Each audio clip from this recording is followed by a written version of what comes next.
sweet friends, my name is Birdie and I am your friendly neighborhood forest witch, and happy new year everyone. I hope everyone had a happy and relaxing winter holiday. It is 2025, y'all. Oh my goodness, I have no idea where time went, but it has flown by. Anyways, in today's video, I am going to go over 5 New Year's rituals. But the great thing about these rituals are you don't have to do them just in January. You could do them at the beginning of each month if you wanted to throughout the year. You could do them every quarter or every 6 months. It's up to you. So without further ado, let's get into it. Sweet Sylvie and Severus wanted to help with this first ritual, but I love to physically clean the house at the beginning of the year, and normally I will do this on January 1st. So not only am I physically getting the dirt out of the house, but this is the time where I spiritually, mentally, and emotionally cleanse the house as well.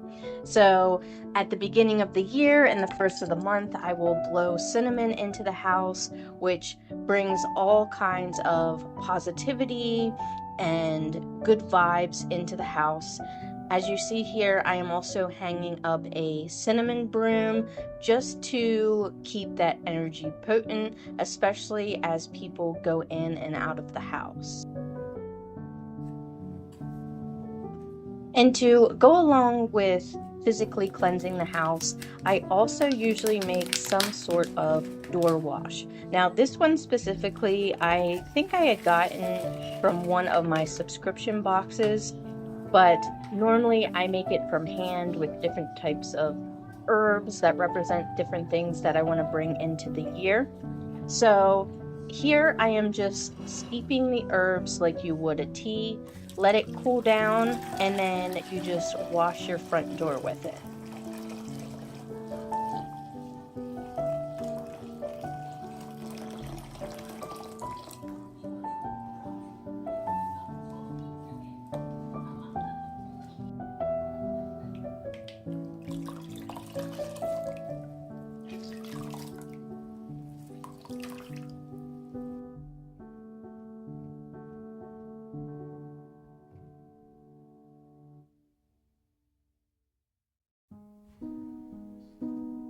The next thing I do is create an herbal salt blend, which I'll sprinkle along the threshold. Now, this prevents any type of negativity from entering the home, but then also allows any positive energy to still come through into the home. I will also place this salt herbal blend in 4 separate bottles and then place each of the bottles in the 4 coordinates. So one in the north, the east, the south, and the west, and this just gives that extra protection for your entire home.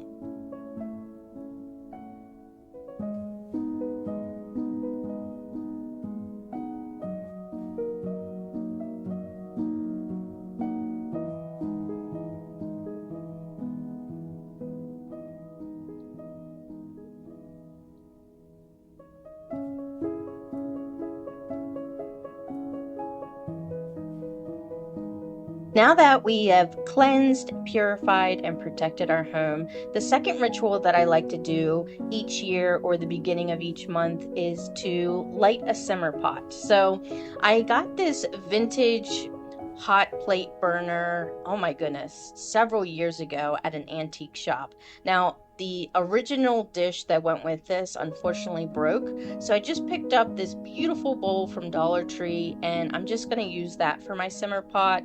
You can also put it on your regular stovetop if you'd like, but this is essentially you choose any herbs that signify what you want to bring into the home this coming year.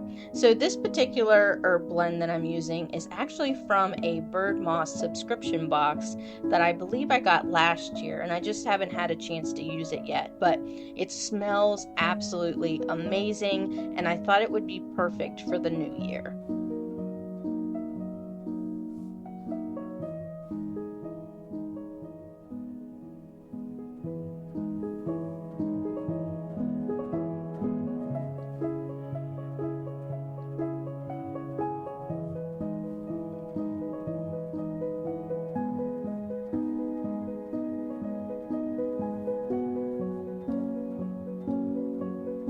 The next ritual is actually a new one that I introduced to my practice this year, and essentially it's burning away the old year, which in this case is 2024, and then sowing the seeds for 2025. So for this, you're going to need some sort of flower pot and some dirt. So first, fill up your flower pot with a little bit of dirt. Then on a piece of paper, write down everything that you don't want to bring into 2025 from 2024. So any negativity that occurred, whether it be bad relationships, bad finances, a bad job, etc., write those down on a piece of paper. Then carefully light it on fire over top of a fire-safe container, and I am using my cauldron for this. Now be careful because some paper lights quicker than others, so be careful not to burn yourself. And then after it's lit, place it into that fire-safe container. Then when the ashes have cooled, use your mortar and pestle to really grind it into a powder.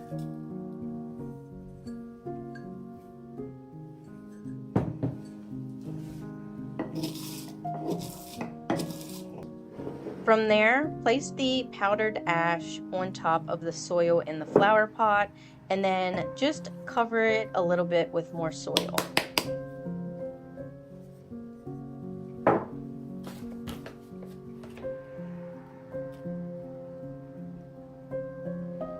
Then for the next step, I'm actually using seed infused paper, and this is so hard to find. I don't know if it's because it's wintertime and they don't have it out yet, but this particular card I had got, oh my goodness, I think it was last year on one of the trips I had went on. So if you can't find this seed infused paper anywhere, you can try Etsy or even making your own. Or if you don't want to do that, on a piece of paper, just write down everything that you want to sow this year in 2025.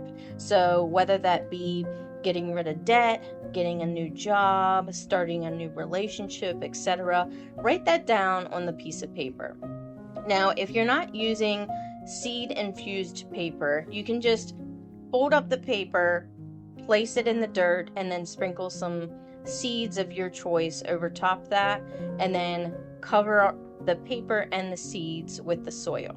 Now, if you are using the seed infused paper, you just have to fold it up, cover it with your soil, and then keep watering it like you would a normal plant, and then watch as your goals and dreams come to fruition in 2025. For my fourth ritual, I am making a witchy themed goal bingo.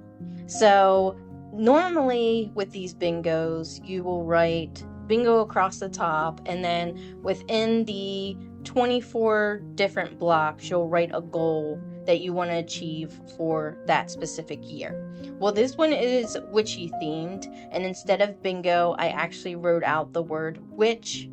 And underneath that, I put 24 things that I want to achieve in my practice in 2025.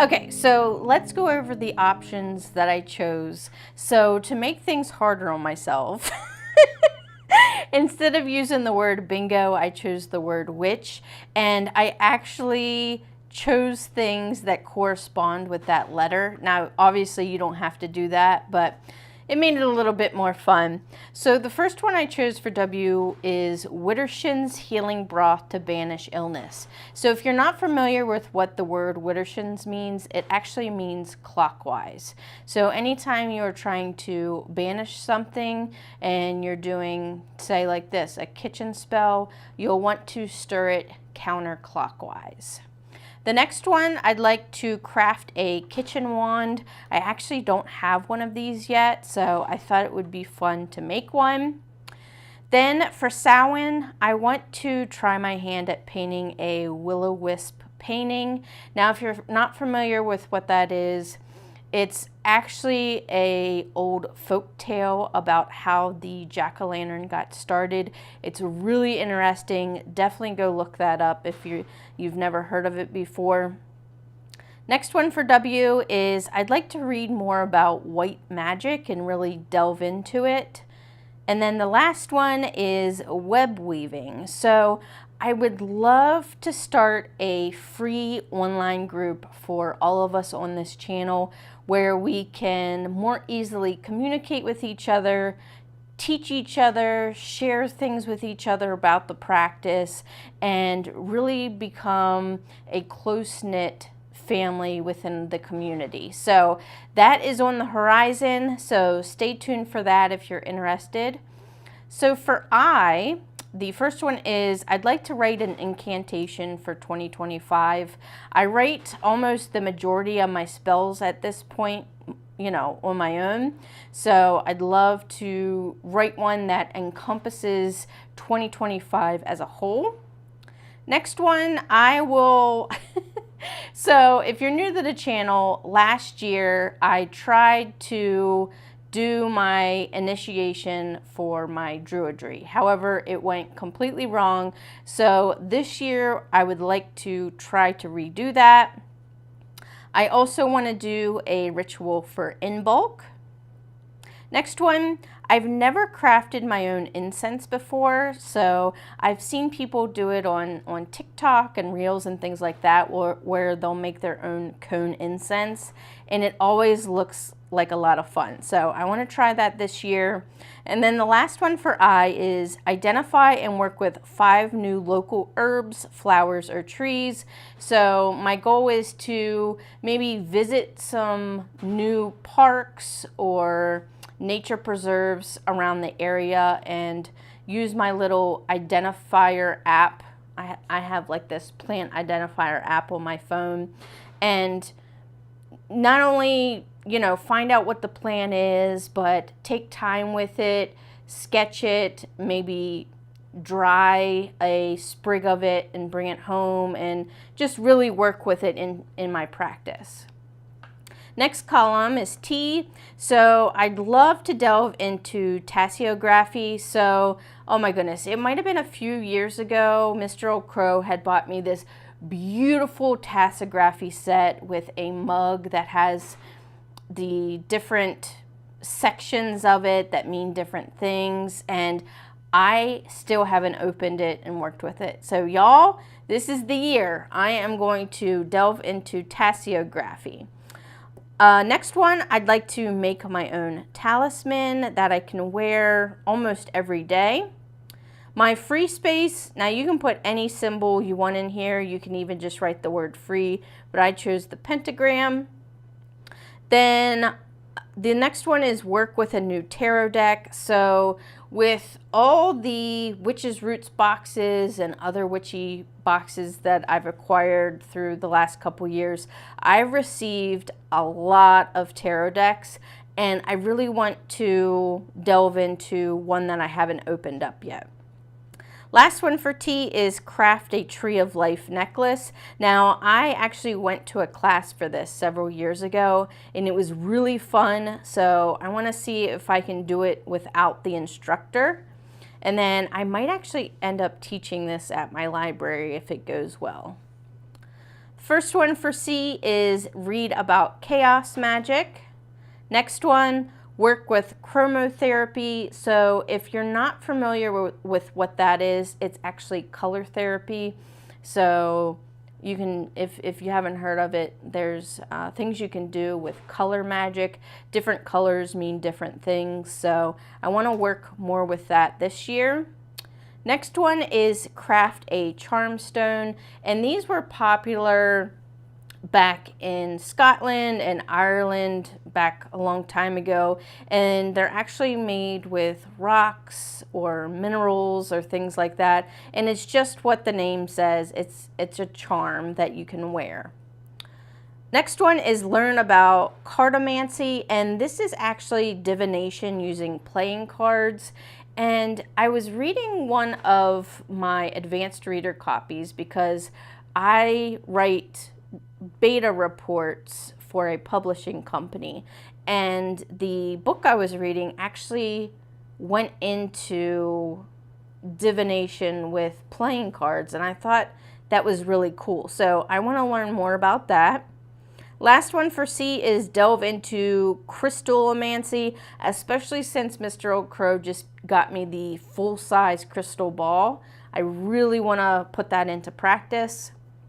H, I want to hike in the snow. Y'all, you would think that I would do that more as a forest witch, but I don't really get out anymore. So this year I really want to focus on getting out more in nature, no matter the season, how cold it is, how hot it is.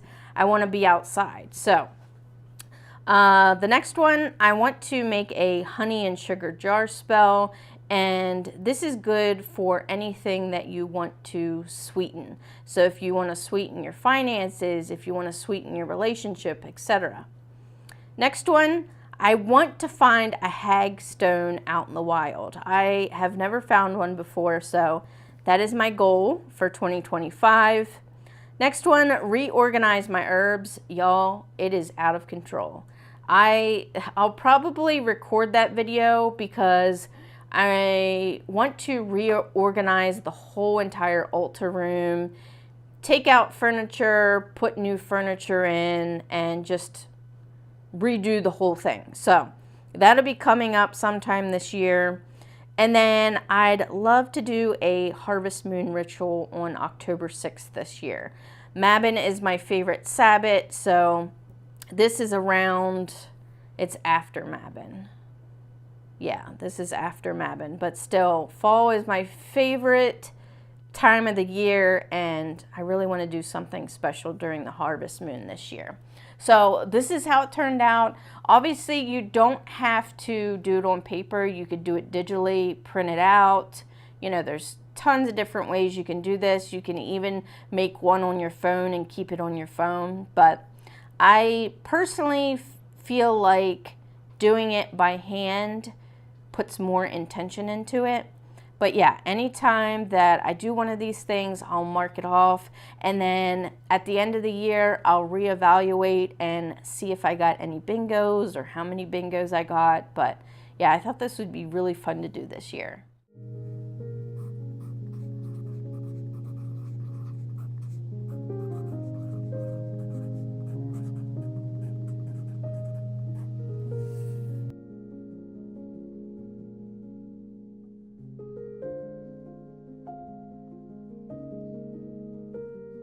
The next thing that I like to do at the beginning of each year is set up some sort of witchy calendar. Now, normally I will just insert these things into my regular calendar, but this year I picked up the Llewellyn's Witches Datebook 2025, and this is the first time I will be working with one of these, but it has a plethora of information in here, and I've just briefly been flipping through, but it teaches you how to use this calendar. It tells you what each of the symbols are and what they mean. It tells you about each zodiac and what they mean for that specific day of the week. It tells you, like, in this specific one, it delves into the magic of certain weeds, kind of like the shorts that I did on YouTube this past summer. So I thought that was really cool. It also goes into numerology through the year, so what the daily numbers mean. But the layout for this, okay, so you get a whole month spread with this little note section. You also get when each of the moon phases are, which I really like because some regular calendars don't give the moon phases. And then something I also like is they also include different recipes or tips, or you'll see as I go through here. But also for each day of the week, they have not only what phase the moon is in, but also what zodiac it's in, what color it is for that day. They have different holidays, including Kwanzaa and Hanukkah. So I really like that. They also have little things like oak is connected to strength and fatherhood. So love that. And also these little symbols here. So these days for this symbol are great for harvesting. Or no, pardon. These are for planting. And then they also have some for harvesting. And it'll be like a little basket. And then sometimes they'll just have a beautiful picture, but absolutely love this. Oh, this tells us about the January full moon. So my goal for this, since I have my regular calendar that I put appointments in and keep track of all the family stuff, but I want this one to specifically be for my witchcraft practice. So if there's any rituals or spells that I know I'm going to be doing this year, like the harvest moon ritual that I have on my bingo, I'll go ahead and put that in. And that just, since I'm so busy, that allows me time to prep for that. Now, obviously, there's going to be times where, you're going to be doing a spell or a charm or what have you, and it's not going to be pre-planned. But I also like keeping the calendar because even if it's not pre-planned, after I do it, I'll still place it in the calendar just to keep track of what spell or charm that I did and when, because, I might need that information further down the line or at the end of the year. If I want to reflect on what I've done that year, then I still have it in my calendar. But this is what I meant by a harvest symbol right here. But yeah, absolutely love this. Oh, there's another one. Pumpkin curry soup for abundance. Man, this thing is so cool. And I think at the end of the year, after I'm done with it, I might cut some of these recipes out, even some of the pictures, and use them. Oh, that's beautiful. Use them in my book of shadows because they're just gorgeous. Absolutely love these. But yeah, that's something else I do. Now, obviously, you don't need a separate calendar. You can just add it to your regular calendar like I've done throughout the years. But yeah, thought I'd try this out this year. And then the fifth ritual I do at the start of the new year is I always pull a 12-month tarot spread.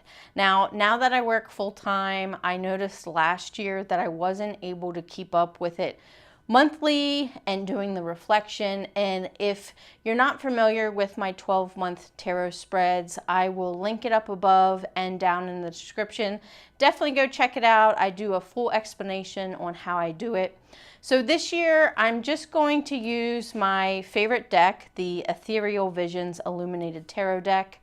And if you're interested in checking this out, I'll leave a link to this down in the description as well. Absolutely love this deck. It knows me so well.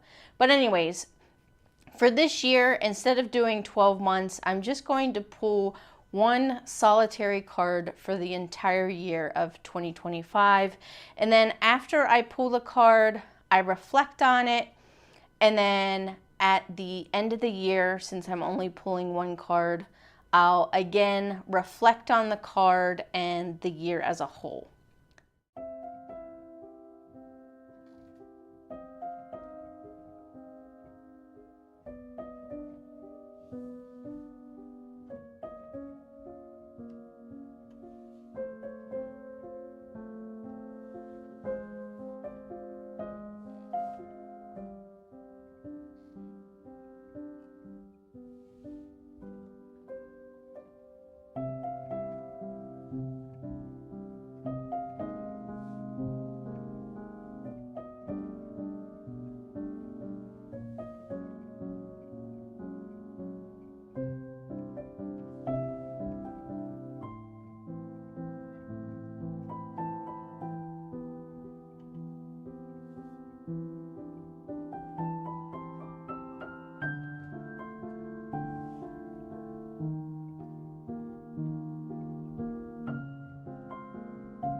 And that's it for this video. I hope you found these rituals useful. And if you have any other ideas or things that you do for New Year's to prepare for the new year, definitely let us know down in the description. I would love to know what you personally do. But thank you all so much for watching this video. Be sure to like and subscribe, and I'll see you in the next one. Thanks, friends. Bye.